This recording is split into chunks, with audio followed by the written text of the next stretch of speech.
All right, we're gonna pick up right where we left Entire internet deciding at one time that they cared about this situation. And I will say,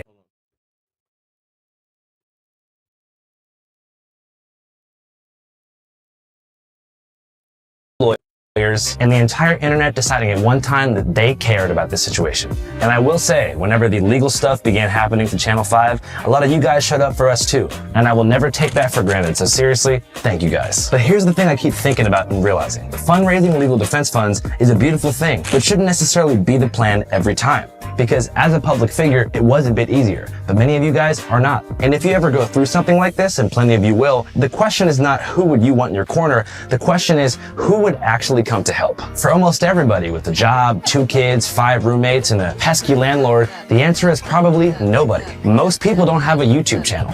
Most people don't have millions of followers. But what almost everybody does have is a phone, which brings us to today's sponsor, Coveron. Coveron is an identity theft and financial scam protection service. It watches the dark web as well as your credit and tells you early when your name shows up exactly where it shouldn't. And when something happens, there's a real person there who's entire cyber expert financial getting your identity stolen. And the internet nation.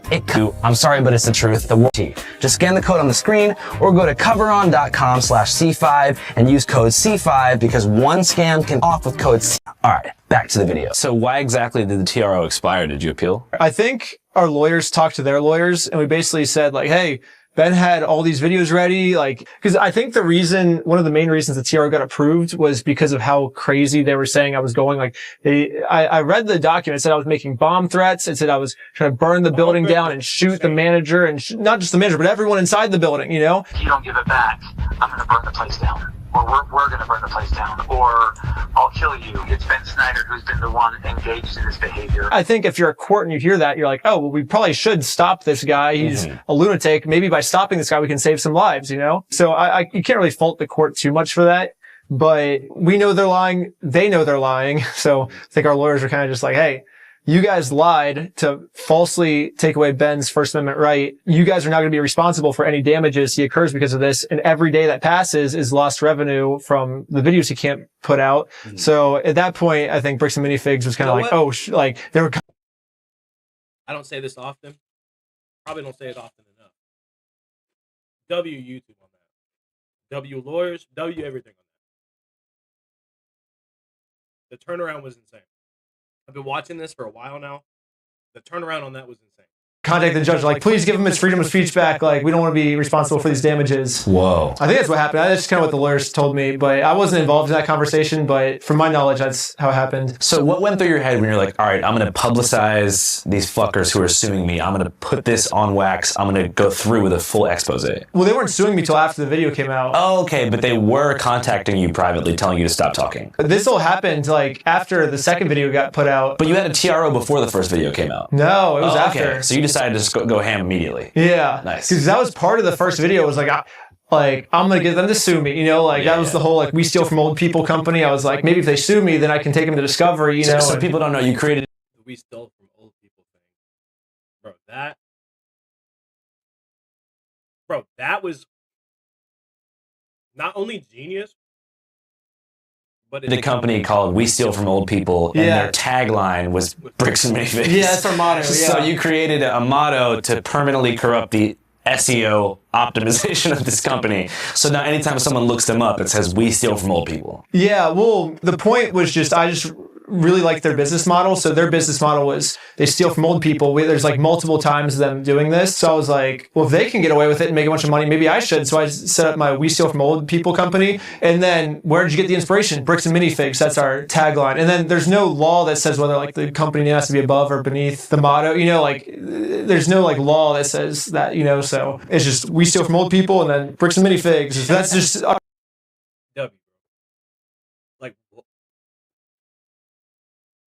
This is the type of creativeness it takes to be able to pull this shit off. You know, like we just take heavy inspiration from them, you know? It kind of reminds me of whenever you were going up against Scientology and you created your own religion to avoid liability. Yeah, that's like probably one of my favorite things is just like getting sued and then figuring out ways to get around the lawsuit. But the thinking on that, so they were suing me for defamation. Scientology. Yeah. Very scary organization. Yeah, because I basically just settled the things that happen inside Scientology. Obviously, I could have gone the route where it's like, it's not defamation if it's true, you know, but then I was living in my car at the time. I couldn't even afford a house. How am I going to afford a lawyer, you know? So I was like, Scientology has millions of dollars for this. Like, even though they're in the wrong, kind of the same thing that's happening here. It's not really who's right wins. It's who has more money wins, you know? And I realized that. So I was like, okay, so how do I get out of this easier than like hiring lawyers and stuff? I was like, well, I could create my own religion. Well, I looked into what Scientology does. So one of the things I experienced was they'll put you in a sauna for like 8 hours a day, right? And they can say that it's healthy to be in a sauna for this long, even though people literally will die doing this. And so normally the family could come and sue and be like, hey, you told us to go in, it was healthy to be in a sauna for 8 hours a day. That's false advertising. And normally I could sue, but no one can sue Scientology for this because they're a religion. They believe that it's healthy, you know? So they're like, well, that's just what we believe. And if I sue them for what they believe in, that's discriminating them against their religion. So I was like, why don't I just Uno reverse them? I'm going to do the same thing. I made the Church of Scientology sucks. We just believe that Scientology sucks. So now if I say that, they can't sue me for that because that's just what I believe in. If you sue me for what I believe in, you're discriminating me against my religion. Don't you have to have a god, technically? Yeah, we believe in the giant plunger in the sky. Well, we were like, if they can believe in a giant alien in the sky that a science fiction writer, like a science fiction writer wrote about it, it should be obvious that it doesn't exist. So I was like, I'm going to make something even more blatantly obvious it doesn't exist, like the giant plunger in the sky. I think that was based off like the Area 51 thing when, I think you were there when we did the giant plunger thing. I like led the raid with the plunger. And Yeah, dude. Yeah. That's the first time that we met. It's my only tattoo I have is the plunger cross. Hell yeah. I did a really bad job. We did like a prison tat where you like dip a needle in ink and stab yourself. So I did a really bad job. It's like the worst tattoo in the world probably, but Yeah, I think it's pretty legendary given the backstory. yeah. So you told me that was your first video, the Area 51 raid? I think so. I mean, I had a couple videos before that, but they were all just like slackline videos. You don't know what an AI work management platform is? Yikes. Here's 3 new AI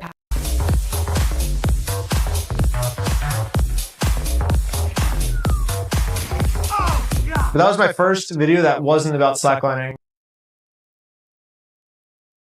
Pretty sure he's like the world, like a USA champion slackline. How was the tournament in Mexico? Oh, that was fun. I went there for a slacklining tournament, not to escape the warrants because that would be illegal for me to do that. So yeah, that's the whole reason I went to Mexico was the slacklining thing. It wasn't like I just did that also while I was in Mexico escaping the police. It was just, that's why I was there. Well, I'm in Mexico now and the American police have no authority here. What were those warrants for? What was it? I think it was the one where I threatened to shoot and kill everyone inside the building. It was the extortion case or the criminal obstruction. And just to clarify, this relates to Bricks and Minifigs. Yeah, and that's not. I was like, is there a third thing? Well, that in my last video, Ammon, the CEO, said that I went into the building and I was gonna shoot everyone if they didn't give the Legos back and burn down the building. And so that's what my warrant was for the commercial obstruction, and then also for not leaving when they asked me to leave. Even though in the footage you can see that I do leave when they ask me to leave. So those were the 2 things they were trying to get me on. And yeah, just so luckily I was in Mexico. It's not that I escaped to Mexico because that would have been very illegal for me. So I was just there for... Yes, they deny it. Well, smart people. Because honestly, if you're smart enough to do half of the stuff that this guy's doing, are they really going to get you? Or are you going to still find a way? I mean, it's just... For the slacklining competition. No, I remember like, you know, because I've met a lot of like different content creators throughout the years. And it's kind of sad to see how a lot of people come and go. You know, they like try, you know, they don't give it their all. Maybe they give it their all for like 6 months and it doesn't pan out the way they expected it to. And you kind of never see them again. They like work a corporate job. And, you know, shout out to them for even trying in the first place. But you're one of those people that like, I just kept seeing, you know, over time. And I Hold up.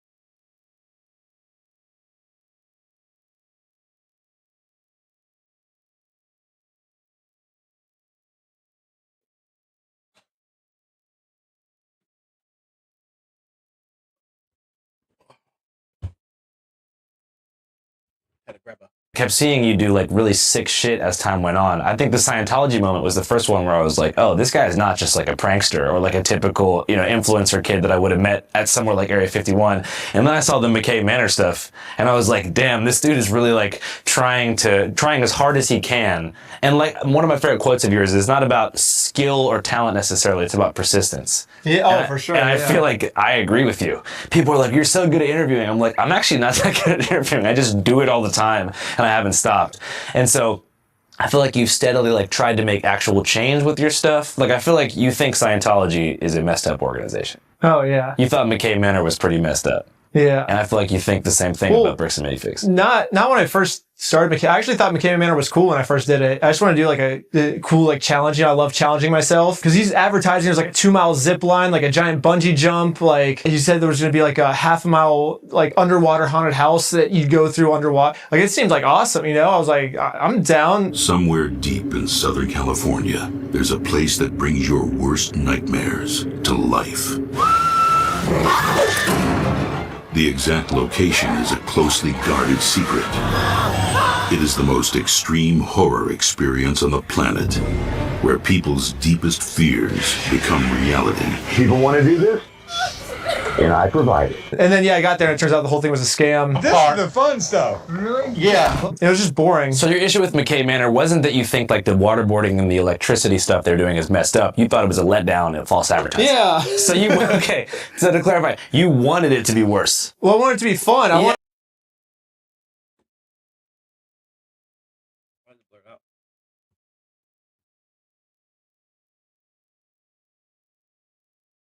Become reality. Websites your competitors don't want you to know. Part 2. All you do is go to this website, and it lets you find. People want to do this? Like if they just would have said nothing, I don't really think about like what will succeed online. I was with all the people because you're like people show up, they try for like 5 years, doesn't work out, and they stop. I think they stopped because they didn't achieve the results they wanted. Yeah. But the results I want isn't really like like money and fame and stuff. It's like having fun filming the videos. As long as I'm having fun filming the videos, that's like my result that I want, and I've gotten that every video, which is why I haven't stopped. So even though like I've been sharing like a room for half my career with like the smallest room. We like put 2 people in this room and I think we put like 10 people in like a 5-person house. We were just living terribly, like eating like the lowest of the low food, just barely enough to survive and stay healthy. And like, I think you only do that if like I would have stopped if I cared about like money and fame, cause I think whatever money and fame will buy me is like going to satisfy me way less than like, I'll just like, because if I make money and like get famous, I'm just going to do more cool stuff, with that money. So it's like, if I'm already doing cool stuff, why am I going to sacrifice that to make money and then just be boring? It'd be stupid. Yeah, money's a lot cooler than fame. Yeah. Because at least if you get paid, you can like give your mom money and jobs to your friends. Whereas like fame is just annoying. Yeah. I guess eventually I have to start thinking about like building a family and stuff. Eventually, but for now, just have fun. I wanted to ask you, what's the most fun you've ever had filming a video? Ooh, I think the Lego one. Really? Like, of all the videos? I think the Lego one in McKay Manor. And the reason for that is, so it stops becoming fun once they find out I'm a YouTuber, because then they can just block me and ignore me, right? That's what always happens. Who can? Just so when interview sources. So when Scientology, I was doing that. Once they found out about like my secret spy glasses, I'm kicked out of Scientology. Are you attempting to investigate Scientology? What kind of glasses are these? What kind of glasses are these? Has he been filming? And every time we go up, they just stand there with their arms crossed and don't say a word. It's like, well, we can't get content out of that. That's what happened with like, we infiltrated this cult called like the 12 Tribes. Same thing. Once they found out we were like journalists, they're like, okay, like we just won't give them any more You went content. to Yellow Deli and stuff? Yeah. I gotcha. And then, but the thing with the Lego video was they found out that like, we're these like, basically just like what our schemes are, and then, but they can't just close down their store, they have to stay open. So we could just keep sending people inside to like try new schemes to get the stuff back. So we were able to take that one like really far just because like we got lucky that they just had to keep the store. They couldn't hide from us. I saw you used a body double at one point. I can't just give up on the plan before being sued, so I did a switcheroo with this guy. He's wearing my exact same clothes, and his legal name is also Ben. Oh, yeah. We had so many plans also that we wanted to do that, but we just couldn't because they started arresting us, but... To jump across the highway, do a whole switcheroo.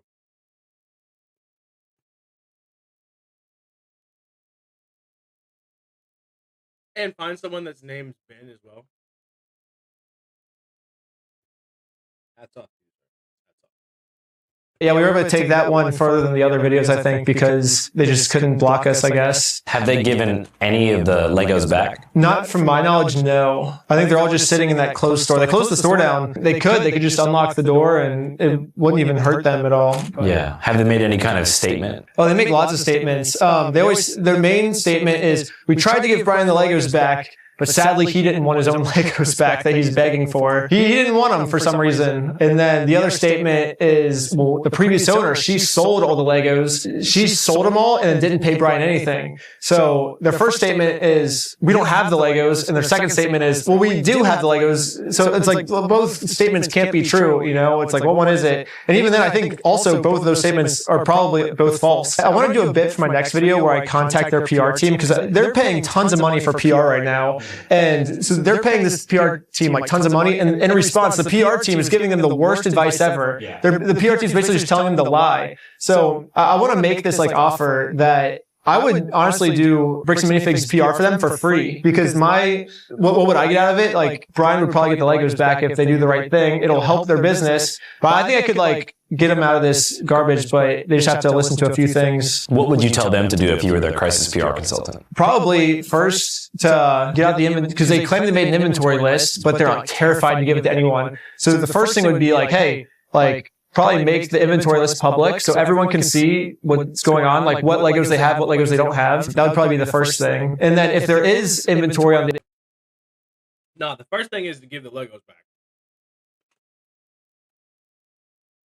That would be the first thing. Inventory list, actually give it to Brian. Don't just say, oh, we tried to give it to Brian, he didn't want it, because I guarantee Brian does want it. So actually try to give the inventory that they do still have to Brian. Those would be the first two things. The third thing I would say would be to do the chicken dance, I think. I think that would add humility to them, to be like, oh, we embarrassed all these people, so now we're going to embarrass ourselves, and maybe it kind of levels up the playing field, you know? And it's actually a pretty good idea. I think if they did the chicken dance, it would gain back so much public support, I think, because they would be taking kind of accountability for like what they did wrong. Or just a self-imposed humiliation ritual can like bring them out of like villain status and humanize them a bit. Because now they're goofy, you know, and it's like, oh, well, that guy doing the chicken dance can't be a villain, you know? He's like this goofy little side character that was just stupid, you know? And I think that would increase their PR a ton if they did the chicken dance. Yeah, that's just the first things I would do. But I feel like there's more if I spend some time brainstorming. Yeah, I think part of the problem is like the crisis PR industry, and I have friends who work in it, is super exploitative. Anyone involved in controversy or any kind of situation, especially when it comes to like digital media, they sell resolution to people. They say, don't worry about this, like put this in our hands, here's a $100,000 invoice, like we'll take care of this for you. And what they do is just make it infinitely worse because it's so impersonal. I think it may have worked pre-internet. You know what I mean? Like having a lawyer maybe bully someone into being quiet or make some like statement to the newspaper behind like a lawyer. But nowadays, like the easy... As someone that has a media company and does some things, having a camera gets you in some crazy spots. No bullshit. Taking accountability for that, though, you always have to be on your toes. And you always have to be,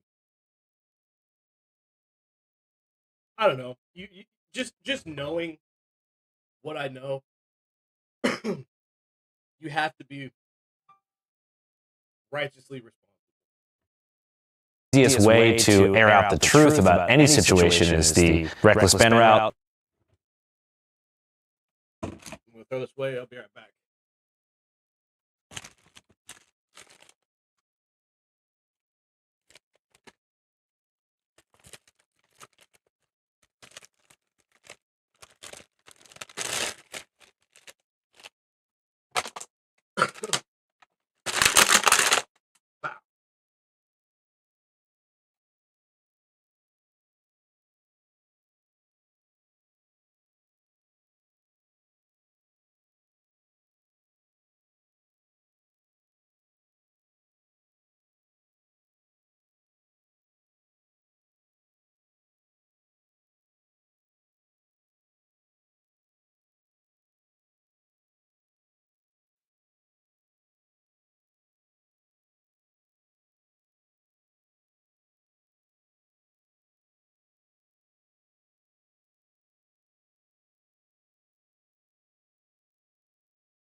the Afro Man route, the route that I took like 2 weeks ago, and you see this like groundswell of support from your own community, and that in turn levels the pressure up on the very person that was trying to make you feel small with money. So it's just a crazy moment that we're in right now. Yeah, I always thought it was weird that they're paying money to make their company worse. Like if they just would have said nothing, they would be better standing than they are right now. The advice this PR company, and I don't want to like talk garbage on the PR company because they probably have good intentions, but yeah, they're old playbook though. Yeah, but they're literally paying money to make their company worse. It's just like so weird to be like, why would I pay you to like hurt me? That makes no sense. But that's what they're doing, I guess. I also saw that you made a GoFundMe too. Yeah. To help with legal defense funds. Yeah.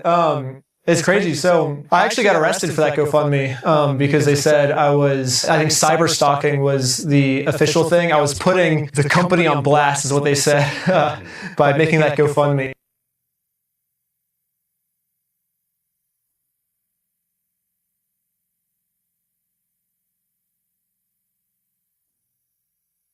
That harsh. And then the GoFundMe got taken down for a little bit, and then I did change it to Mystery Company instead of Bricks and Minifigs. So I was like, Brian put his Lego sets inside a Mystery Company and then didn't get paid for them, and then the GoFundMe was able to get back up again. But yeah, it was crazy. Yeah, the amount of support we got. I guess at first I made it for like $120,000 because that's what, from our knowledge, is what Brian still owed for his sets. And then I thought that once it hits that cap, it just like caps. It's like, oh, you reached your goal, congratulations, you know. But people still kept donating, and so I called Brian. I'm like, hey, Brian, we reached the goal. Like, should we stop the GoFundMe? And he's like, well, actually, we're getting sued right now. I'm on the lawsuit, so I might need a couple $100,000 for a lawyer. And we're like, oh no. So like, it was this happy moment, and then like a sad moment, like 10 minutes later, and then we ended up just keeping the GoFundMe up because we all need lawyers now. So. And you've been able to gain access to the money since then? We put what's called an illegal trust because Bricks and Minifigs was trying to take my Patreon money. You saw the CEO come out and be like, you can't take it.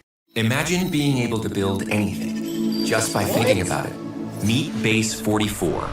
So after an extensive review and investigation by Patreon's Trust and Safety team, we have in fact, unfortunately determined that Bricks and Minifigs can stuff it. We're keeping Ben's page up. They tried taking my YouTube money. They tried taking the We Steal From Patreon CEO.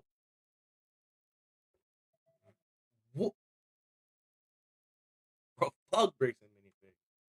Old people merch money, and they also tried taking the GoFundMe money. So we basically put all that money in a legal trust, and now no matter what we do, even if we do like the worst thing in the world, it turns out we're super guilty, they can't take it until a court decides for them to take it. So they can't like pre-take it early like how they were trying to do with you, you know, like they can't stop us from using it. From my knowledge, I've never done this legal stuff before. I'm just like everyone in the audience, you know. Getting sued my whole life. Yeah, I'm just saying what like lawyers have been telling me and stuff. But yeah, this is my first time of actually like for real getting sued. They're always like, oh, I'm going to sue you. And then I always get out of it before like we actually go to court. So yeah, I don't know any of this stuff either. But that's why it's fun, you know, it's like we all get to learn together. And it's actually kind of cool that I don't know because then I can like show my learning process and the audience gets to learn with me, you know? Yeah, I didn't realize how like when someone's lying, they can, if they have enough money, they can just use the legal system to like bleed your pockets dry until you have to submit like on a total lie in civil court. Yeah, that's probably the biggest thing I've learned through this video is it's not who's right in court. The winner is who has the most money usually. I mean, who's right and wrong has a little bit to do with it, but a lot of it is money. It's like both, probably like 50-50 of both, I guess. How did it feel to see such a groundswell of community support coming in through the GoFundMe? I don't know. I was just busy like editing, I guess. I would check it for like 5 minutes in the morning.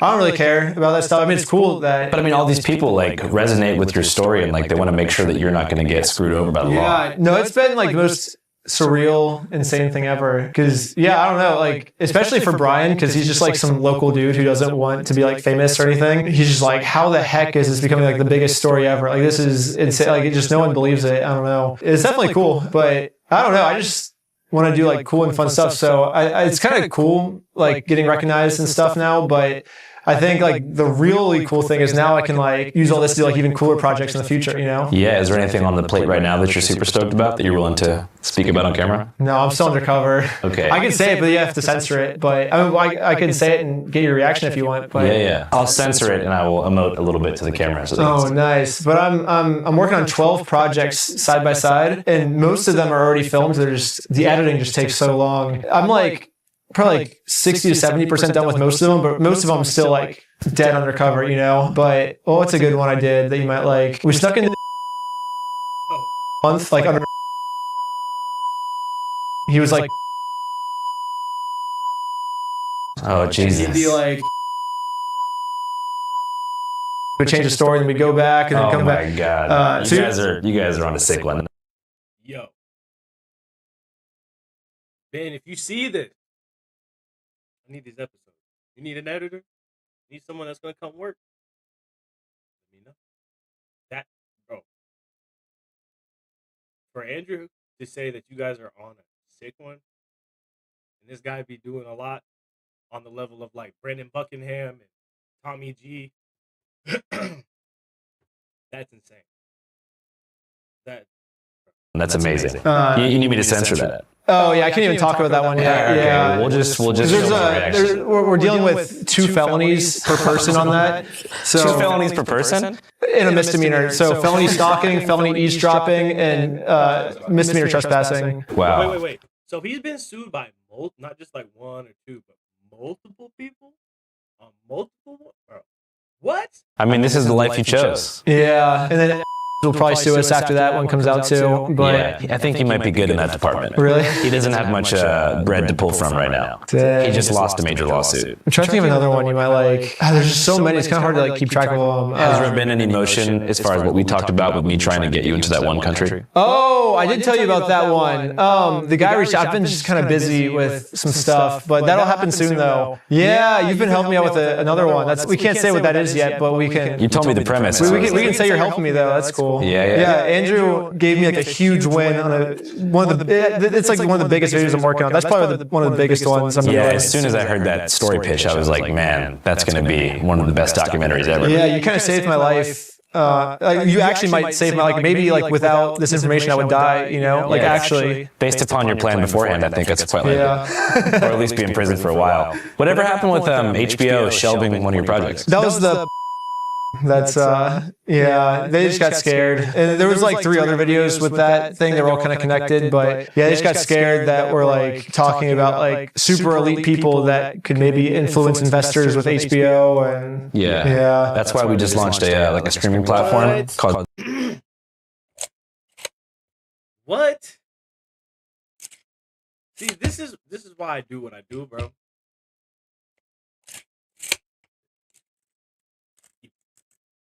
You guys keep playing games. This is the type of C5.now, like with the sole purpose of hosting documentaries that were too hot for the major streaming platforms. Yeah, that one's definitely too hot for the major streaming platforms. Well, you're looking for someone to take it? Maybe. I don't know. We still have a year left on statute of limitations. So the statute of limitations is 3 years. It's been 2 years. So, because otherwise we could go I think they were trying to put us in jail for like 20 years. So that sounds like the exact kind of thing we want to host. So let me know when the statue is up and we'll make an offer. Okay. Yeah, because it's like, that's what we're trying to do.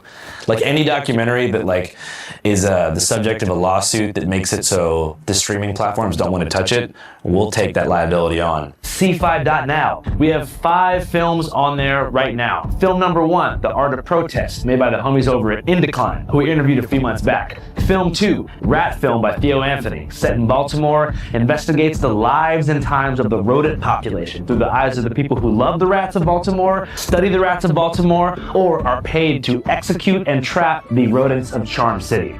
Documentary number 3, Starcash by Haley Garrigus, an amazing Wall Street documentary that follows the lives of market predictors, that's right, stock analysts who stare at the planets to figure out what's going to happen with the money. Documentary number 4, it's called Physician Heal Thyself by director Asher Penn, a fascinating lifelong profile featuring tons of archival footage documenting a physician, psychiatrist, philosopher, sorcerer of the mind named Gabor Mate. Very influential dude as far as addiction and trauma and healing. He's about as good as it gets. He's the top dog in that realm. So check that documentary out. Documentary number 5 is my own. Had to put my own sauce on there to get the train moving. It is called Finding Orson, a 45-minute documentary that I shot over the course of a year and a half, trying to reunite a beloved friend and elderly community member named Rick Shore with his lost parrot named Orson. Maybe he's just too embarrassed to admit that he doesn't want the bird anymore. So those are the 5 films on C5.now. a totally independent, creator residual forward, power to the people documentary platform, not gatekept by Hollywood. And what's unique about C5.now is that unlike the major studios, we're not afraid to take a risk. And of course, pay creators fairly. The link is in the pinned comment and description box of this video, and most importantly, it's not just a website, it's an app on your phone and a smart TV app. So get your popcorn, get your remote, sit down, it's time to learn. I'll see you guys soon. Shortly after discussing his lawsuit, Ben asked me about my own, curious as to when exactly Bill Joyner filed suit. Something. Is that what you're doing with Bill Joyner? No, Bill Joyner got me way before these like elite plans were put into motion. Bill Joyner sued me when I was, I think, like 26. And he sued me before he even saw the movie. Because you've seen the movie. Yeah. It's not even bad, like, about Bill Joyner. Yeah, Dear Kelly. Like, when I heard you were in a lawsuit because of Dear Kelly, I was like, it makes sense. And then I heard it was Bill Joyner suing. I was like, what? Like, yeah, you like, why is that guy think it'd be Kelly? Yeah, I was like, if anything, you kind of were on Bill Joyner's side in a sense. You know, you're like, this crazy guy is after Bill Joyner. Like, this Bill Joyner just seems like a normal dude, kind of. Yeah. Well, it was like, I more looked at Bill Joyner as being like this source of this like unnecessary grievance for Kelly. So did Bill Joyner steal his home? Not from what I saw in any of the pleadings. I mean, it looks like he's cherry picking the facts to support his narrative. I guess you did say that you're like, I am kind of disappointed that he didn't reach out to us for an interview or something. So maybe he was pissed off that you said that. I don't know. I think he was just pissed that his name was being brought up in connection to Kelly in any capacity. Dang, I guess the moral of the story is watch the movie before you sue someone. Yeah. Or just realize that if you do sue someone and you're lying, like they can publicize it. Yeah. If they think like you and I. I guess from their perspective, like these are like older people that are suing both of us. Yeah. So they were probably suing people before the internet, you know? And so before, because I know in my case, the CEO, he sued his own dad and it worked out well for him, I think. Are they like settled and stuff? What? It says right here. Daniel McNeff, Martin Evans. What is this, bro? 2021.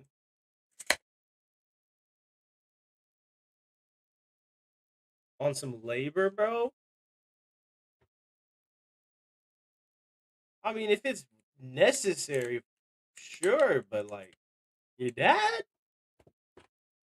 Eamon McNeff, who is the owner of Bricks and Minifix, so is his brother Eamon and his brother Matthew, and they're suing, among other people, their own dad, Daniel McNeff. No one knew about it because I guess this is all happening with like small town people, you know, that don't really use the internet and stuff. But I think it's like the internet grows and grows and stuff. I think we're gonna start seeing less of this in the future. But it's cool to like take advantage of it now. While like let's have these stupid people sue us, these old-fashioned people sue us before they learn. And but yeah, soon enough people might learn the lesson where it might start happening, and then I can't make content anymore, and that'd be sad. Yeah, well, I mean, you can make content without getting sued, but it does help. Yeah, no, the lawsuit's definitely helping a lot. It's really funny how like they think it's like, oh, by suing him it's going to hurt him, but then ultimately it just like has like the opposite effect. Yeah, I think that part of the reason your story like really caught on is because like the sweetness of the initial collection. It's like this family, they have a multi-generational, multi-decade like Lego and figurine collection. Like it's so sweet, dude. They're bullying this like nobody of a family. Like they don't want fame. They're just some small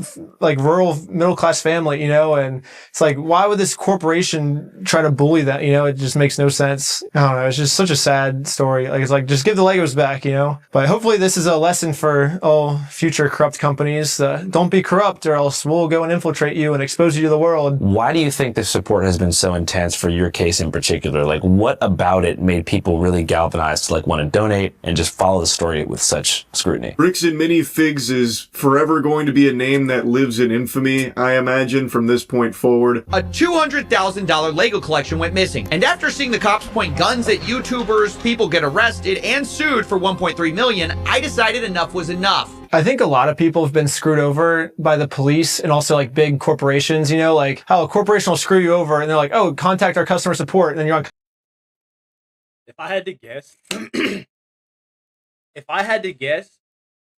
a company that he infiltrated was like, bro, imagine if he like infiltrated DistroKid or a music label of some sort. Like, this dude's gonna tear everything apart. He's gonna find out everything.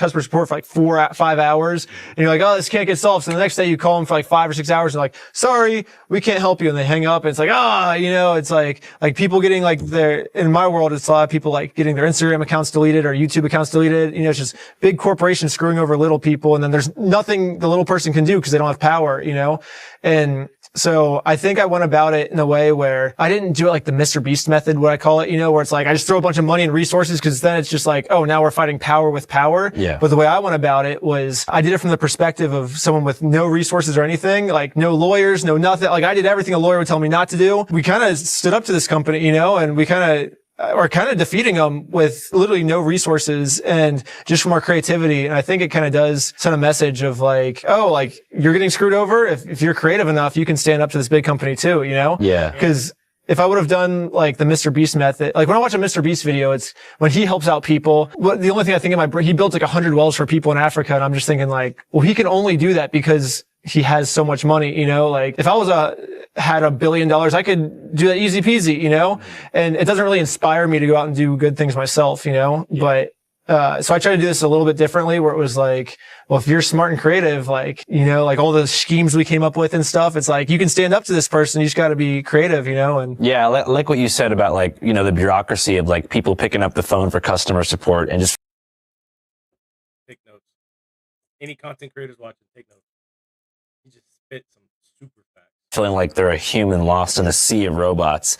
And I don't know if it's like with the advent of AI or if it's just like the growing inequality in the country and just like being treated so poorly by authority figures across the board. But I just feel like there's just this fatigue with these like impersonal systems of like control and domination of your life by like robots. You know what I mean? It feels like even traveling, like flying in planes now, it's like they're making the seats smaller and smaller. It's self-checkouts only. Like you have to pay for water. It's like nothing is free. It's like people are trying to run you into a slow death by nickel and diming every move you make. Yeah. And then a lot of times, like, I mean, I felt it so many times where like I get screwed over and it's like, the economy is so bad right now that everything that they wanted them to do is completely backwards. Like it's not, this is like, I don't even know. It's like 1 in a million. Like this is such a crazy story.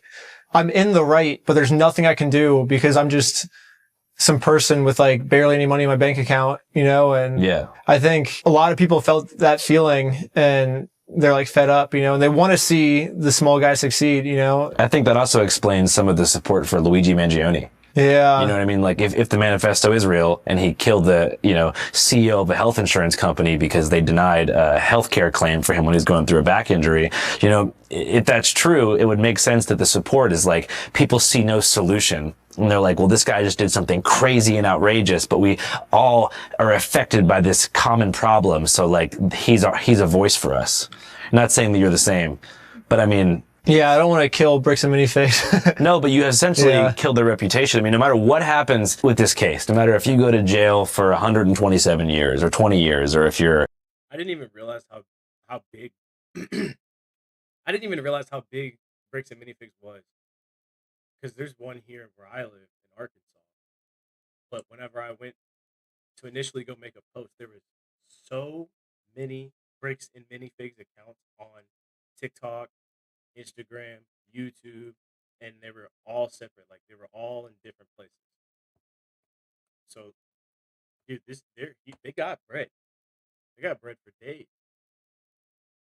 Liable in civil court for $1 million in damages. The public, the greater public, will always associate the Bricks and Minifigs name with fraudulent business practice. Yeah. No matter what they do, no matter how much money they spend in court to jam you up, them, along with Bill Joyner, will always live in infamy for the way they treat people. I think Bill Joyner could maybe get out of it, but it seems like he doesn't want to. I don't know. Like if he ended his lawsuit, be like, hey, sorry, like my lawyers just did this without my knowledge and stuff and said all this. Like I'm a busy man. Like I just followed my lawyers. They're all fired and stuff. I think Bill Joyner could get out of it, but you're right. I think just from what I've seen, it seems like he probably is just the crooked person Kelly was talking about. You know, there's more people like that than we think. Because the same thing happened to me with Bricks and Minifigs. You know, it wouldn't be unbelievable for me to be like, oh, he is just a slimy person that wants to get away with stuff and like drag things out and hurt the little guy. And I don't know. So your crisis PR advice to Bricks and Minifigs would be to give the Legos back, do a chicken dance Instagram video. They can say they're sorry by doing the chicken dance. and I will take that as a sincere form of apology. And once I do the chicken dance, then I will know that Bricks and Minifigs is sorry. What will be your crisis PR advice to Bill Joyner? Ooh, I would say, first off, like, speak the truth. So, like, if what I just, like, I wouldn't lie and say that, like, oh, it's just the lawyers and stuff if it wasn't the case. But maybe that is the case, you know, and maybe the lawyers just saw it and he's just a busy business guy and he's like, oh, I just saw this thing, I was getting hate for it and I wanted to sue him. I do a lawsuit every day, you know, I didn't think anything of it, you know. Like, maybe that is the case. I think transparency is always the best, just be open, you know, because people just don't like it when you hide stuff. Like, if you have something to hide, people take it way better if you just come out and say it, you know, rather than, because people are like, oh, if I hide it, then people won't know. But, like, if you come out and just say a bunch of terrible stuff, then people will probably accept. Like, I think that's why people like Donald Trump so much. You know, he comes out and just says everything, you know? You've called women you don't like fat pigs, dogs, slobs, and disgusting animals. Your Twitter account... Only Rosie O'Donnell. But it's terrible stuff he's saying, but people come out, he just says it, and people are like, that man tells the truth, and I like that, you know? One of the best anti-cancellation things I've ever seen was probably Sneeko. Yeah. Because Moist Critical made that video just destroying Sneeko, right? You want me to watch your clips? Watch my clips. These are the only clips I'm watching, you heard? They're mags, not clips, you absolute fucking dummy. The same way that this is also a mag. They're all mags. Like, he was like destroyed, and then they literally, Sneeko was like called Moist Critical. He's like, let's do a live stream together, and they just talked it out. And then by the end, Moist Critical was like, I'm not even mad at Sneeko anymore, you know. And then I think people aren't really that mad at him anymore, you know. But I think he was just like open and like he was like, yeah, I did some terrible things, you know, but he was just honest about it, and people like forgave him, I guess. I'm officially retiring the soy boy image. I forgive everybody who advocated for my cancellation or made documentaries about me, and I'm ditching my attacking style of streaming. And I apologize to Moist Critical. So the more you retreat from conflict or controversy, you feel like the bigger it will rear its head in the future when you try to outrun it. Maybe, probably, yeah. I think people just get upset when you're like trying to hide things, you know, because they're like, what's like, or like when you're trying to like hurt someone else for your own gain, you know, people hate that too. I haven't been canceled yet, so I don't know, but. Well, you've been sued and you have criminal charges pending. Yeah, and I mean, that's been my strategy. Canceled by the law. Like, I get sued and I'm just like, hey, here's everything. I've been starting to release all the raw files and stuff because they're trying to claim I'm like editing things to fit a narrative. So I've just been, I think in the last like 3 days, I've released like 2 like major conversations of just the raw footage. And so I can just be like, hey, like, here's the footage. You can just see it for yourselves, you know? And people are really liking it. I mean, there's a few things in there where people were like, oh, you probably didn't handle this the best. Like, I think the owner told me to leave and I didn't leave, you know? So people were like, oh, Ben didn't handle this perfectly. But I'm glad he posted it, you know? And now I can see what's actually going on. And it gave, even though I didn't handle it the best, it got me even more public support, I think, you know? Yeah, I think so too. I mean, I wouldn't have known about it if you didn't, you know, take the route that you did. I'm curious about some of the schemes. I'm an advocate for stuff like that because yes, you can heavily edit something and make it look good and do everything, but raw footage is like it's just 4K as 4K gets. Unedited, and it's in these situations it's worth everything, especially if you're doing a documentary or dude, this schemes that you took in the legal system to avoid or just to kind of shake things up, specifically when you tried to transfer the case from a civil to a criminal matter by creating a lottery in Oregon. Yeah. How did you think of that? So I'm kind of stupid when it comes to the law. They kept saying it's a civil case. I'm like, what's that mean? I knew civil meant like court stuff, you know, but I didn't really know what it meant. So I just Googled like, okay, what is a civil law and what is a criminal law? And I just like went down like all these like websites of like, okay, here's all the list of civil laws, here's the list of criminal laws. And one of the things I saw in criminal was stealing from a lottery. And I was like, well, what if we just sold one of these sets through a lottery? And then if they don't give the prize and they're stealing the prize, that would be criminally illegal. And now the police have to do something. And so I don't know. I put probably like 10 minutes of thought into it, maybe. What if we do a lottery? Yes. But that was my like train of thought. That's like all these things. I went to school as a mechanical engineer, so I'm used to just like coming up with experiments. So what I was taught in school is you create an experiment and you just record the results. You don't really be like, I hope this happens. I hope that you just, maybe this could happen. Like I have a hypothesis, like maybe it could go this way, maybe it could go this way. But at the end of the day, let's just do the experiment and record the results. So I treat all these schemes the same way where it's like, maybe this works, you know, like let's do a lottery, and that's like my science experiment, and then we'll record the results. And the police, I gave the police the law book, I'm like, it says right here, it's a criminal crime, and they basically shut the law book, and they were like, we're leaving, we don't want to deal with your schemes. Well, I don't think we broke the law. I want your opinion. That part doesn't matter. Here, it's pretty black and white. Because right now, you guys said the law we broke is the falsifying the raffle. So let's do this. Let's just call it, and we'll just go from here, all right, guys? Just please. So that was the result, and I recorded that and then put it in the video. That's kind of the format I used for that video. It was just experiment 1, record the results. Experiment 2, let's film it, record the results. I just did it like a science experiment. As far as the criminal case, do you have any schemes you're cooking up right now, like maybe the insanity plea? Oh, that's a good one. Yeah. Just start, but it's hard to fake though, because people try it all the time. I think Nathan Fielder did that, right? Didn't he take some guy and he was like, I think it was the TV episode where he's like, we went through little doors, we put an alligator in there, and then he's like, this person's insane, We put an alligator inside a small door, a small room, basically with a small door, and we would have customers coming in to get a $1 TV, basically. Is this insanity we're witnessing, or? I'm seeing psychosis. Okay, I'm seeing delusional thinking. Is there any way you could put that in writing for me? And then that way, if he got in trouble for the scheme, they could plead insanity. Yeah, maybe that's a good idea. I like that idea. I mean, I don't want to copy someone else. I feel like I would be copying him if I did that, but. Well, they moved the whole case to Utah, despite the fact that the store was in Oregon. Because the company's based in Utah? Yeah, and I think also the judge is Mormon, and maybe they're like, oh, if we get a Mormon judge, I mean, you can see they got that TRO without even letting them hear my side. They got no bail. Normally, you have to put a bail, like a huge bail in case you're wrong, then that bail can pay for the damages, and the judge grants it with no bail, which all the YouTube lawyers were saying, like, that's crazy. Like, how could that be like, we've never seen something this ridiculous. Like, there must be some collusion going on. The other thing that has come up here is a local police need to be investigated, and that goes without saying. They've done some things here that clearly are shady. If I had to guess, maybe that's why, I don't know. Do you think that if you were like a traditional journalist with a press card or a helmet instead of a YouTuber, you'd be taken more seriously by the Mormons out there? That's a good idea. Maybe I should make myself a press card, just be like, hey, I'm actually the press. A lot of people have been telling me to get a private investigator license. They say it's like $200. You just fill out a little piece of paper and you get you don't have to do anything. You just pay like $100 or something. And then they were like, oh, that could make you have a lot of credibility. So I'm thinking about doing that. International Press Corps too is like $200. Really? So put in your info, show them your portfolio, and you'll be good. You get a press card. I'm just saying, if you want to convince old. Press card? Let's check it out.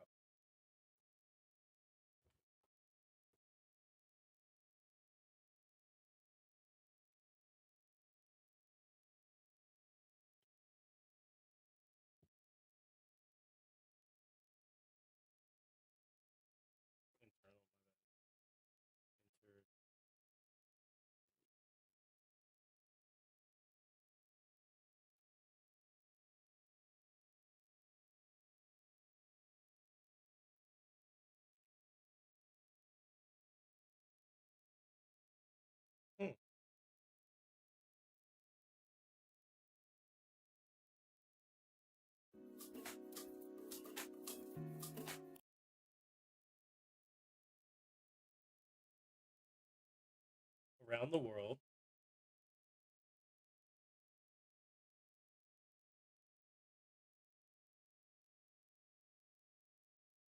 I ain't wearing no damn helmet.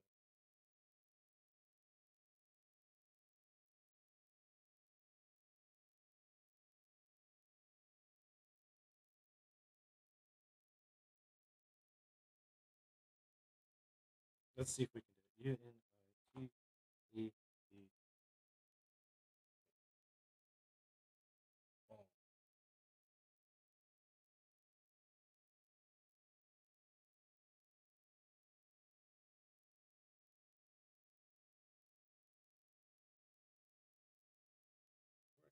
Where's the say I can join?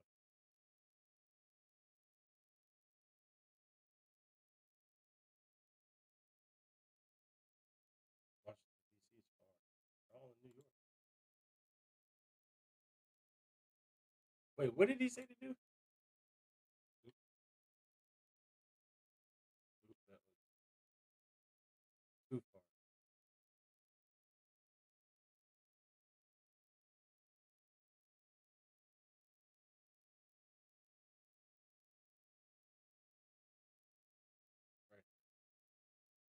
be some collusion going on. The other thing that has come up here is the local police need to be investigated, and that goes without saying. They've done some things here that clearly are shady. If I had to guess, maybe that's why, I don't know. Do you think that if you were like a traditional journalist with a press card or a helmet instead of a YouTuber, you'd be taken more seriously by the Mormons out there? That's a good idea. Maybe I should make myself a press card, just be like, hey, I'm actually the press. A lot of people have been telling me to get a private investigator license. They said it's like $200. You just fill out a little piece of paper and you get like, you don't have to like do anything. You just pay like $100 or something. And then they were like, oh, that could make you have a lot of credibility. So I'm thinking about doing that. International Press Corps too is like $200. Really? Just like put in your info, like show them your portfolio, and you'll be good. You get a press.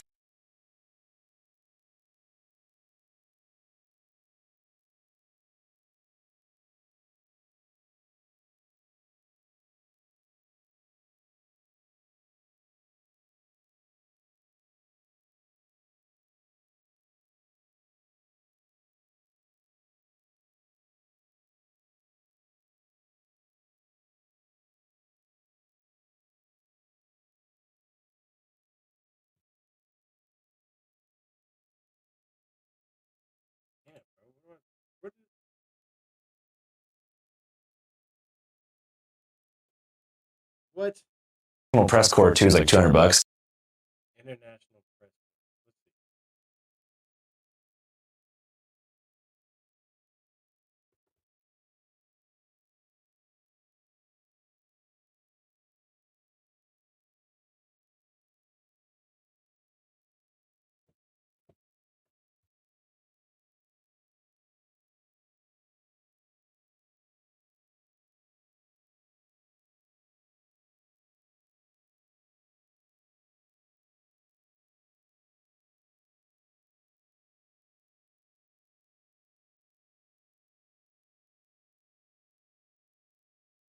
Now it blows.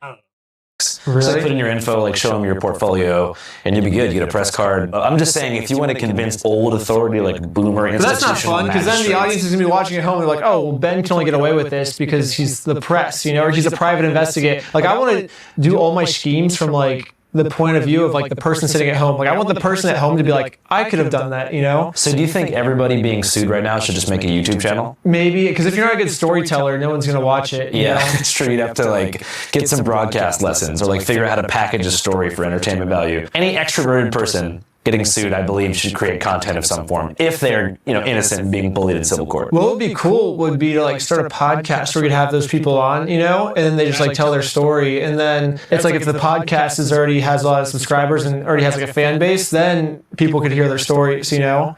That could be cool. Should we open up an email address for this? Yeah, that's what I did. I said, if you have a problem the police can't solve, email me at this email. And you've gotten 10,000 emails. In like a week, yeah. And you were in the Burning Man line sifting through them in the heat list. Yeah, we've been waiting in line for Burning Man for like 14 hours now. So we posted it as we were on our way to Burning Man.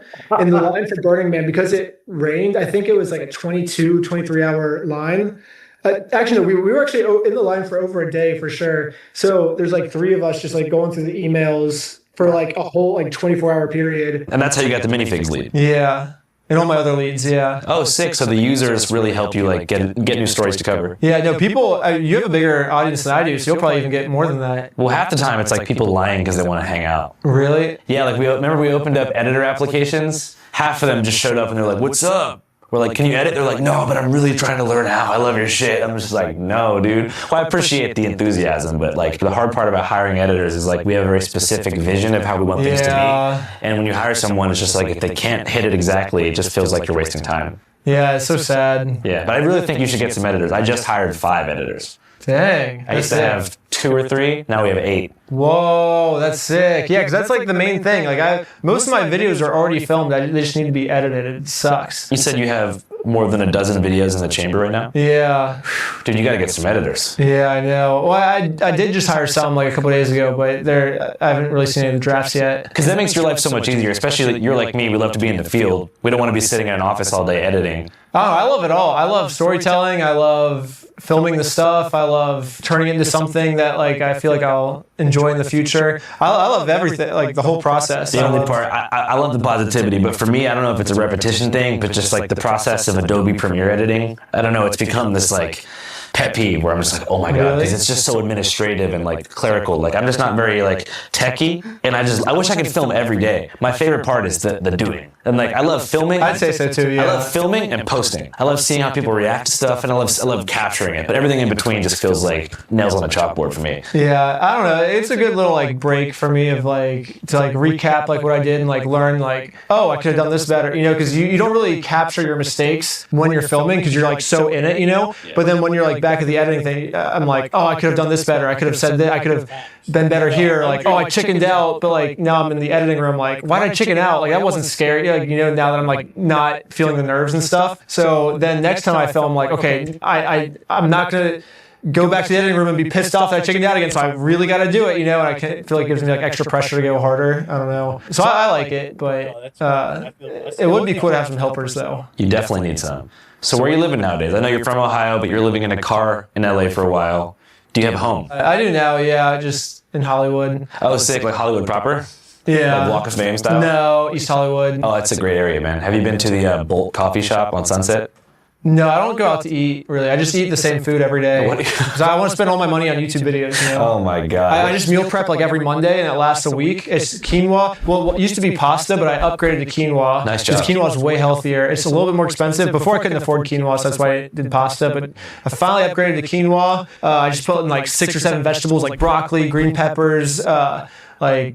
I don't even know. I just take vegetables, I just toss them all in, like mushrooms and stuff, and onions, and then I usually get some type of meat, like chicken. It's like the healthiest meat, I think, so I usually do chicken. And then I get pesto sauce, and I mix it all together, and put it, the Tupperware is like this big. It takes up like a whole thing in the fridge, and it lasts me like a week. That way, all my time and all my money just goes straight into YouTube. So you don't have any real hobbies outside of this? Hey. What up? Hey. This is my old mansion. Amazing. Oh, no way. Yeah. John Silva was here. Hi, Anthony. Hey, you can come on in here if you want. Great to meet you. What up? How's your lawsuit going? Did you make an interview? Yeah, you can be on camera though. Hi, Courtney. Hi, nice to meet you. It's so great to meet you. Courtney? I dare you to let me build you a completely free e-commerce store. Did Kurt Cobain in? This is my old manager's office. Nirvana's old manager, John Silva. No way. Yeah, Beck, Beastie Boys. Yeah, this is my old management for 1990. Whoa. Like 97. That's crazy to think about because now it's like a ghost. Bro, crazy shit went on in that office, and you know it. You know it. No bullshit.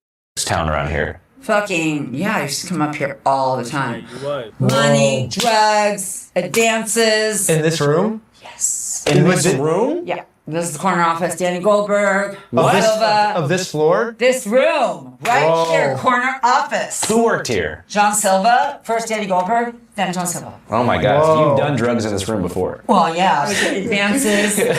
Whoa. Pay lawyers for lawsuits.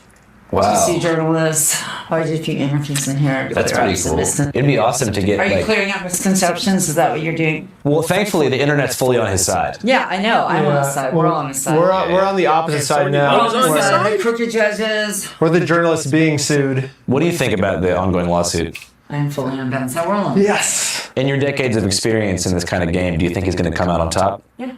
I think so. I think that people can see all sides of it. I don't think there's a monoculture like just telling fucking their side. It's very clear that like the narrative, because he always had cameras, the kids always had cameras when they're saying, oh, they had heroin. I mean, like back in the day, the grown-ups would have just entirely been believed. So you feel like now... See how that could have happened. So as somebody who that happened to, you know, I really, obviously I could like feel, you know, what was happening to those kids, to him and those kids. So do you think that in your day, if you had the power of the media to like speak your truth, things would have been different?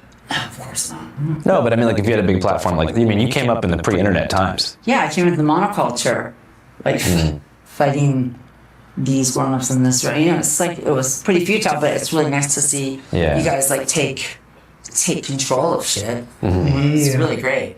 Definitely. It's called the overculture now. It's like mainstreams and I think just like I changed my algorithm. I started like different accounts on Instagram. Like all of a sudden I'm like, oh my God, like UFC is really big. Like Shakira is really fucking famous. Do you think it's cooler now or cooler back then? It's like there's a lot of different mainstreams, and people stay in their algorithms and they believe stuff. And like, what you said is so crazy. It's so true. Like in the 90s and before, like if you were famous, like everybody knew you. Now there's like 8 or 9 or 1,000 pockets of fame. So you could be famous to one group and like nobody would know who you are. It's like I looked at Kai Trump. She's a Trump granddaughter. I looked at the comments in Kai Trump's account. And they're saying, my son's in the military, would you meet him? Somebody's under the comment and they say, our first family, they're so beautiful and they only marry multimillionaires within themselves. And it's literally like a peasant class who is like, oh, you know, that's all they do and that's okay. Yeah. And I'm like, oh my God, I just felt really bad. If you just change your algorithm, it would be okay. That's all. Well, I guess you'd have to like pictures of dogs every day or pick like a really specific niche. Yeah, the liking is a weak signal. No, you got to engage with the comments. That's why I found like UFC. Like UFC is big. But you know, change your algorithm, change your mood. No, I think the same thing. I think you say the same thing all the time. Like, yeah, I mean, like basically, if the algorithm knows that you are outraged by something in particular, they can keep your eyeballs for longer with cortisol and dopamine. So like if they know something makes you mad, they will feed it to you over and over again. Like their goal is to make you as pissed as possible about any variety of things. As it only benefits me when somebody puts a nasty comment on my shit. Like the people that leave nasty comments on my shit are good for my brand. And like they keep getting served Courtney shit. Fuck you! I'm like, those people are really good for me. But like they don't understand why they're being served Courtney shit. I piss off a lot of people. Courtney's brash behavior has struck a nerve with her followers who air their opinions on the computer internet. Yeah. My dislike in the Gallup poll is a big, healthy, Nickelback size, like dislike list. You know, that's the price of doing business in this office back in the day. So, you know, I get served to those people and they don't understand they're being completely manipulated. I have checked with the fucking dark overlords, like this is how it works. By the way, those offices at CA didn't say, hey, Courtney, change your own algorithm. They were like, Courtney, but this is, by the way, how it works for your brand. So I get served, the brand of me gets served to those people. By the way, you weren't in my algorithm. I'm not. I had to search you. Oh, like, shit. oh, is he a thing? Yeah. What? Channel 5. You're a big thing. And you're in John Silva's old fucking office. Hell yeah. Can we get a pic together real quick? Yeah, for we're sure. not wearing makeup. Can we? Oh, It's fine. no. We'll Facetune it with the phone. Can you Facetune it? Editing. That was a really embodied conversation for not wearing any Horizontal. makeup. Do it again. First it's your daughter, then it's Uncle, then it's Reckless Band. What were we talking about? We were talking. I think it was the editing capacity. If I and not that you need my advice, but I'll just tell you from personal experience, it's made my life so much more fun. Really? Because I can, dude, the weight of having amazing footage that I love unedited is like the worst feeling. Knowing that like you have like some shit you care about so much that's just sitting on a hard drive because you don't have the time to sift through it.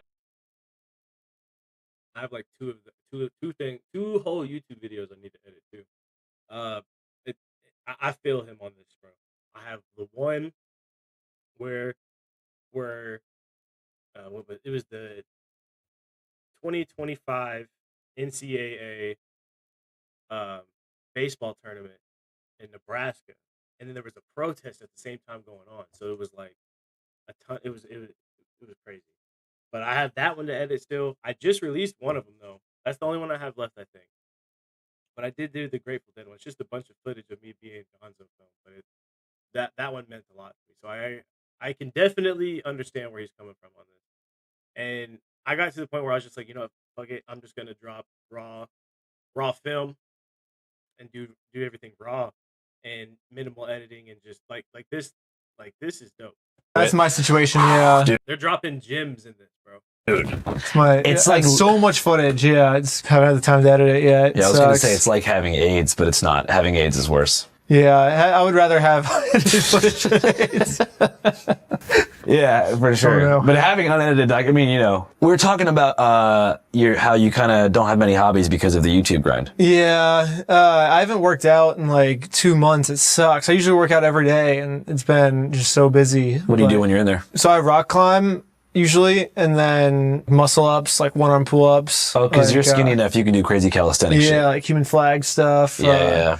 I don't know. I don't really like working out because it's like boring. I like it being fun. You know, it's like rock climbing for me. It's like working out, but it's like a game. You know, it's like you can see yourself get better. You can see yourself do routes you've never been able to accomplish, and you see the self. It's not just like lifting weights for the sake of lifting weights. It's like, oh, I have like a goal. You know, it's fun. Are you? Do you have any vices? A vice, like do you alcohol spend time and stuff? partying and shit, or not really? No, a vice, maybe heroin. This officer is going to conduct a search of your person because there are illegal substances in the vehicle. Really?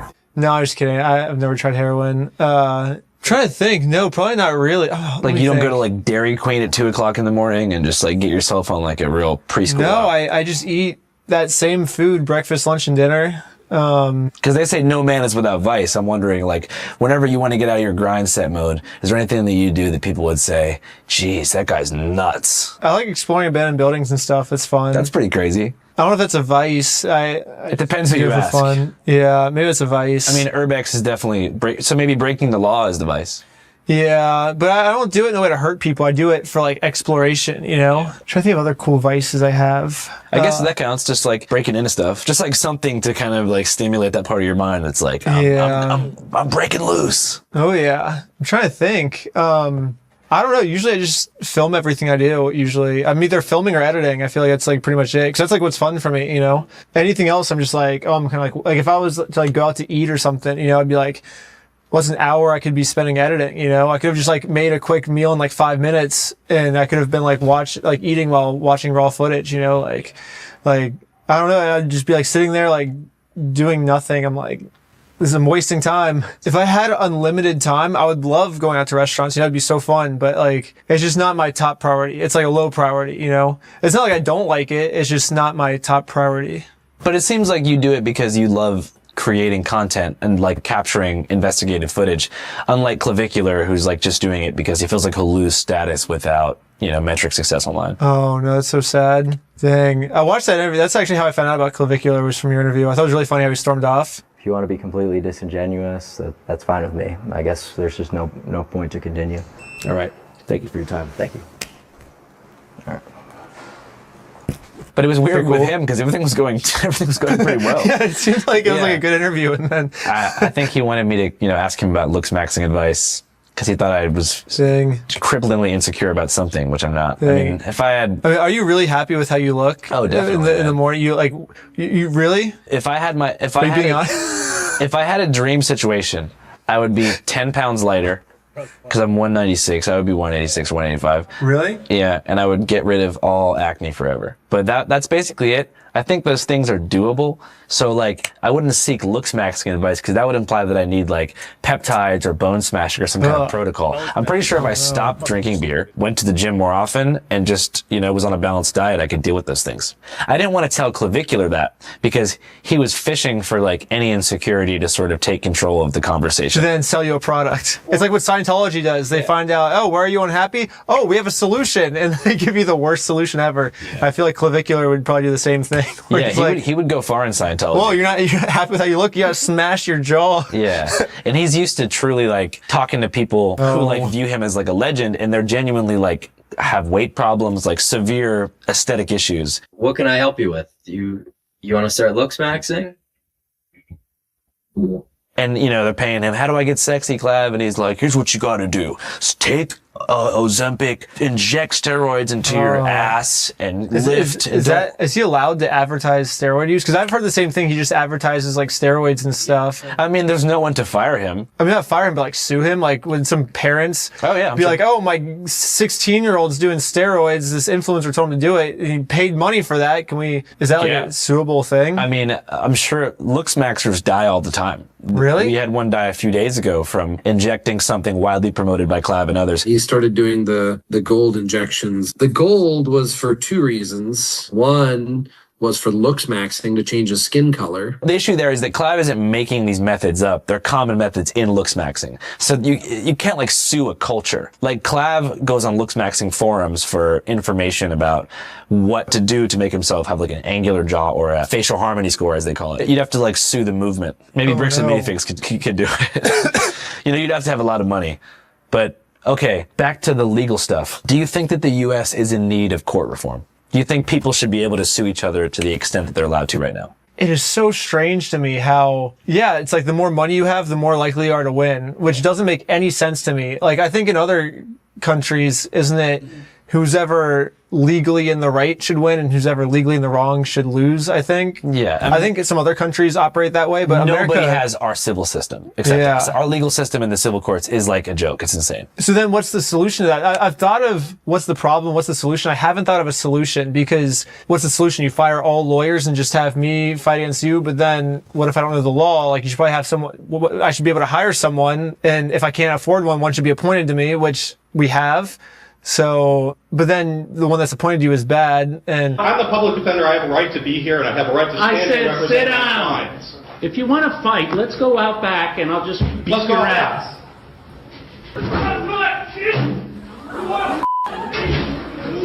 Check this out. I'm going to show you how I afforded this car. Okay, you ready? All right, $118 for car insurance. That's how much I was paying. Okay? I'm pretty sure the judge. Well, I think there should be civil public defenders. In the same way that if you're charged with a crime, you can get a public defender in criminal court. In civil court, you either have to represent yourself, which is super hard and time consuming, and time is money, or you have to hire a lawyer or get someone to work pro bono, which is hard. My personal take on the situation is the barrier to suing someone in civil court for things like defamation should, one, be extremely high. So high that you have a series of judges and courts review it over and over before you're even allowed to serve somebody. And secondly, anybody being sued should get a great civil public defender, especially if it's a bullshit case like mine or yours. Because if you get charged with a crime, you get defended no matter what. Well, we have anti-slap laws, and you still have to hire a lawyer. Yeah, you still have to hire a lawyer for it. But so the anti-slap laws are really good. I think that's a good step in that right direction. But yeah, it just there's something so weird to me about me, because I was in a couple situations where it's like, shoot, I might actually go to jail for a really long time. Oh, wait, I have $5,000 I can pay this lawyer. Oh, okay, I can just get out. And I'm like, I'm good now, you know, where I wouldn't have been good before. It's like, well, what happens if that person, if I didn't have what if this happened to me 2 years ago when I was still living in my car, you know, like I would have just been in jail for like 20 years maybe, you know, and what the action's the same, but the result is different. Everything happens for a reason, in my opinion. It's crazy how these situations work, especially like that. Because of money, and that makes no sense to me. I can't help but think it has to change. Yeah, maybe with basic universal income, I don't know, then everyone will just be rich and the robots will do all the jobs we don't want to do. Yeah. And we'll all get money and then we can all afford lawyers. It'd be sick. Yeah. Who's someone you look forward to maybe being sued by in the future? It'd be really fun. Can't talk about that yet, you can talk about, like, okay. Shoot, that's a cool one. I kind of just take my projects like one at a time. Like, I don't know, I guess I have there's like 12 projects, but I can't like mention them because yeah, I get it. It sucks. I'm like still undercover. Like even I'm still undercover. Like I still think I'm like a 17-year-old kid. Like I haven't like revealed myself yet to them. So I think you could pull off 17. Yeah. I think that over time, I think if you become so recognizable that you can't go undercover anywhere, you'll be able to have a little army of people to do the bidding for you, and you can be more editorial. Oh, yeah. Well, that's what we did with the Bricks and Minifigs thing. I got trespassed within the first, 5 minutes of the video. So the rest of the video was just me sending in people, on my behalf. I guess me and Tyler are staying back because we're already trespassed. It sucks because I would put on my Instagram story. I'm like, hey, I need people to show up. And I'd have 4 people show up. But now it's like, I feel like hundreds of people would show up and it'd be crazy. Do you ever worry about your fans going too far on your behalf? I do. If they go too far, I think that's a wrong way to word it. I think people have actually graffitied the Bricks and Minifigs store, which I'm super against. They're harassing innocent locations and stuff, so that could be considered going too far. But I don't say it's on my behalf because I say don't do that. I've been on every single news station I've been on, every single interview. I've always said don't harass the innocent stores. Corporate is also screwing them the same way corporate screwed Brian. So by you harassing the stores, you are siding with corporate, Yeah. So he's right. I don't think that's on my behalf at all. I feel like if anything, that's on corporate's behalf, So if people are going too far, it's not on my behalf, you know? Oh, I totally agree. After I made my fundraiser video, they added an amended complaint to the new lawsuit where they were like, oh, people keep calling us and saying like, what's up, or something. They kept saying that. People kept calling. Well, do you want them to do that? No, not at all. Well, then it's not on your behalf. They're doing it against your behalf, actually, because you said not to do that. So in the lawsuit, they should actually correct that by saying the fans are disobeying Andrew. Andrew told us not to, but the fans are doing it anyway. So Andrew actually tried helping us in this situation. We're pissed off at the fan. So maybe they need to. I can even do it now. Hey, if you're a fan of mine, stop harassing Bill Joyner's lawyers. I disagree with what they're doing, but it reflects poorly on our support base. And it's also just not good in general to harass people. At the end of the day, lawyers are humans too. And like I always say, all lives matter. So now Bill Joyner's gonna have to update his lawsuit and say, hey, Andrew told him not to harass us. They're still doing it, but Andrew tried. So it's not on Andrew's behalf now, but so now it looks like they're gonna have to update their lawsuit now. I believe so, man. Well, I wish you the best of luck with all your future lawsuit stuff. I hope you hire some editors if you want to. And overall, I hope you don't get sentenced to jail time. Oh, nice. Oh, thanks. If you do, hopefully your friends can keep the Free Ben movement alive. Yeah, I want to figure out a way to like storm off this interview, but you're saying like very nice things to me, so I don't know what to get like upset and storm off about. Well, I don't have anything mean to say to you. Well, dang it. You're not really the kind of guy I want to be mean to. Oh, thanks. And I'm sad that people. Yeah, you too. I feel bad storming off too. I just kind of wanted to. That was just such like a legendary moment when that happened. I felt like, yeah, maybe I don't storm off. Maybe we'll just end it peacefully. Yeah, maybe we could overlay the footage of you and I first meeting. Oh, nice. That's sick. Area 51 outside the gas station. Yeah. Low key, even if there are no aliens in there, we're going to make history. I'm going to be the guy that's known for hopping the fence. Ben Schneider hopped the fence. I remember you told me, you were like, I have this like dream where I'm going to become this like big interviewer guy with this RV. And you're like, it's going to work out. But that's like what everyone was saying, you know? Everyone was like, oh, I'm going to be big and famous someday. And then you actually did. And it was really funny. Yeah, man. So did you. You had like a vision. It worked. Well, it took me a long time because I think at the time I was still just like I just wanted to do slacklining. Yeah, but you said I want to be able to make videos as my full time. Oh, I said that? Yeah. Oh, no way. That's sick. Yeah, you were like, I just started doing this, but it'd be sick to like do this and like not have to work. Yeah, I remember I just broke my neck like 2 or 3 days before the Area 51 thing. It's my second time breaking my neck. The doctor said stay in the hospital, and I was like, I'm going to hop this fence. So I think I was like probably really feeling it. Like I need to give up this slacklining thing. Yeah, I think so. I remember you just saying like that, you know, you do it as a hobby, but it'd be cool to not have to be in the workforce. You and your buddy were both saying that. Because you guys were just getting started. I just remember you were like, yeah, it'd be cool. I'm just out here having fun. Like you never were into it for like the money or the status, but I'm happy to see that, you know, you're doing it. Well, I was a mechanical engineer. I was in a cubicle for 2 years. It was terrible. I hated it. Having a boss tell me what to do, and I like wanted to create all these cool contraptions. I couldn't. You know, I felt like it was like too slow for me. I don't know. Yeah. I wanted to like come up with cooler ideas, but it took a long time. I was living in like miserable conditions for like 6-7 years, but it paid off. I think I had fun. It wasn't comfortable, but it was fun. When you say miserable, you mean like roaches and stuff? No, just like I had a $2,000 car with no power steering, no window. My windows got shattered, so it would constantly rain, and then like it would get moldy inside. I remember like just like wanting a window because I was like, if there's like a crazy person, he can just like reach through the window and like mess with me, you know. And then all my life's belongings were in that car, and someone could just unlock my door and steal my stuff. I don't know. The door didn't close all the way, and that was my house. So it was kind of miserable, but it was also really fun because I could just do whatever I want, whenever I want. So it was like good and bad. No, I feel like I missed the RV. Yeah, I wish I had RV would have been sick. Yeah, it's like you could borrow mine if you want. Because I was just sleeping. I could like recline to like this. And that's how I slept every night. You have any message out there to I guess young creators of video content who feel like, oh, it's not working for me. I'm just going to become a telemarketer and put the camera down forever. Oh no, it's so sad. That's the same situation I was in, dude. I don't know. I would say don't do what I did and just become homeless. That's like probably bad advice. Cause like once you're homeless, it's hard to get out of that. Cause it's like the rich get richer, the poor get poorer. But I would say save up some money. And once you have enough money, just be creative, you know, and think of what can I do that no one else in the world is doing. I think that's what's always helped me is like, what can I do that he's right. No one else is doing. If you can't think of anything, then what do I want to do that no one else in the world is doing? Because maybe you're right. Maybe you're not special or unique yet, which most people aren't. But the only difference you have with everyone else is you want to be special and unique. So you can go and figure out what you want to do and practice harder than everyone else. Because at the end of the day, the reason the people that are the best is because they practice more, you know? So if you go out and practice more, then you'll be better than everyone else, and then you can be more successful than everyone else. So. Yeah, that's I did the Shia LaBeouf interview, and I remember I asked him, I was like, have you always been talented, or what talent do you think it took to get your first role in Even Stevens? And he said, there's no talent, Andrew, there's only push-ups. Do you believe in talent? Yeah.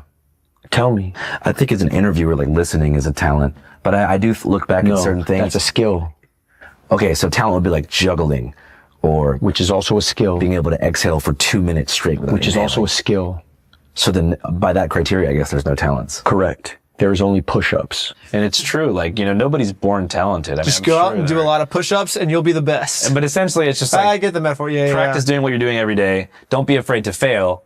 And most importantly, don't let ideas be stuck on the drawing board for too long. When you have an idea, try it, put it out. If people don't like it, it's okay.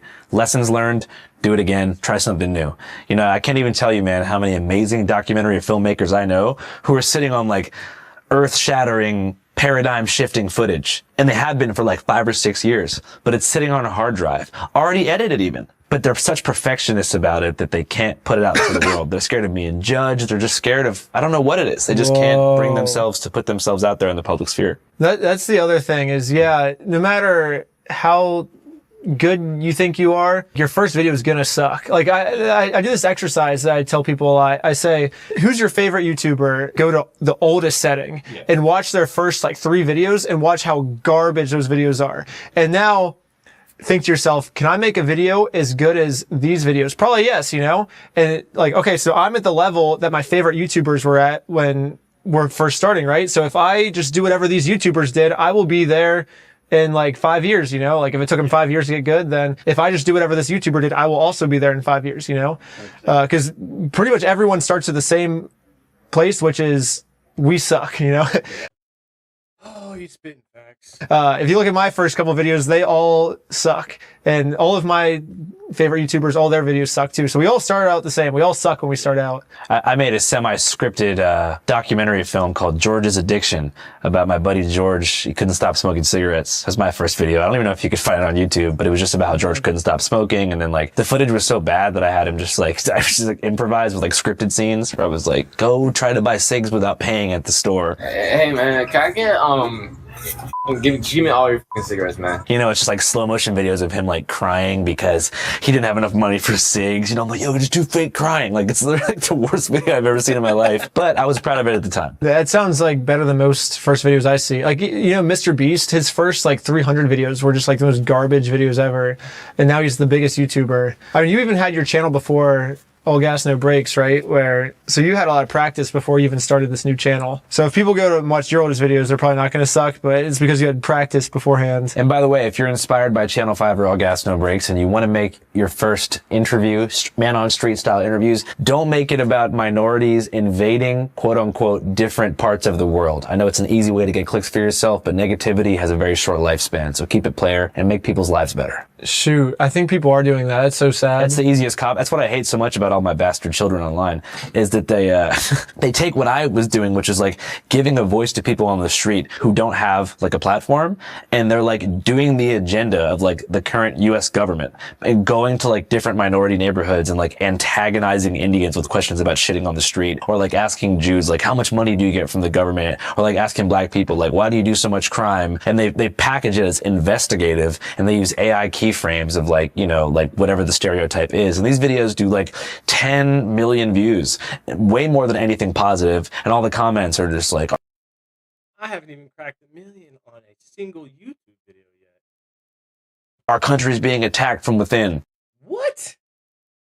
And so what that looks like in real life is a kid getting bullied at school because he's black or brown or anything. Like what that looks like. All the kids at school, they're like in 6th grade, they don't know any better. They're like, I saw this video that gets millions of views. I want to be cool like this video of making fun of this. It's creating the conditions for children to be bullied based upon race. And I was a kid at one point, and I know how fucked up kids are. And so I just see this content, it makes me genuinely sad. So yeah, if you take inspiration from me, give a platform to people who don't have one. That's what I want to do on my platform. Richest, Like I find people that are like using their power for bad, and then I use my internet power to equal them out. It's called punching up humor, not punching down humor. Oh, yeah. And punching up humor, it's way harder, but way more satisfying for sure. And you have a fan base that actually likes you. They don't just like that you spread hate. Yeah. You know, and it's such a big difference. It takes longer, but it's definitely more worth it. You know, and you might get called like a... I agree. When someone works positively in these places and they're being able to motivate the ones around them, it does something for the community. A softy or whatever, because you're not going around being a tough guy, bootstraps guy, but it's worth it. The slow grind is the better one, because your fan base, when they're with you for longer, they feel more of a connection to you as well. They see the growth. And shout out to my fans. Shout out to all of our supporters. Shout out to Ben's supporters. Shout out to my own. Thank y'all so much for donating to my GoFundMe for legal defense. Yeah. And to his as well. We hope to keep getting sued in the future. So if you're someone watching this, and you have a corrupt company, please feel free to sue us. File the litigation. Don't even do a cease and desist. Just go straight to the lawsuit. Yeah. Any final message? I feel like that was a great final message. If you're a corrupt company, we welcome your lawsuit. I feel like it's amazing. Yeah. It's a great way to end this. All right, man. Thank you. I appreciate it. Great interview. Thanks for coming. Sweet. Yeah, thanks. Channel 5 Live Worldwide, Hollywood and Vine. Fuck the authority, Channel 5 News. Channel 55. We don't fuck with custers. And 5 is the best number. I like... What a great video. That was a good interview. And if this is your first time tuning into the Bricks and Minifix thing, that's really only the beginning, because they're doing a lot. They're doing a ton, and that's like the iceberg. You know what I'm saying? That's the tip, and then all of those things, bro. Like I said, if he could infiltrate like DistroKid, also make sure you go like and comment on this and subscribe to Andrew Callahan and Reckless Ben. But yeah, dude, W video.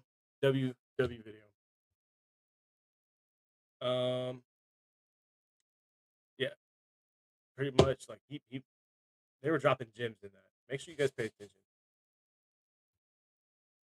Let's hold on. Let's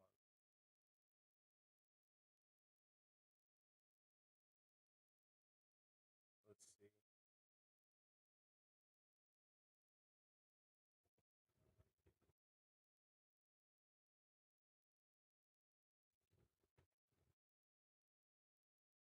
Yeah, here's Ben's page right here.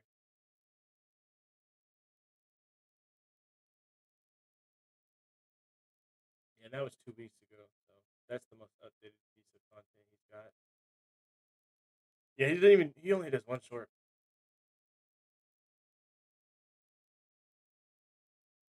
Anyways, go check out his page. Go subscribe.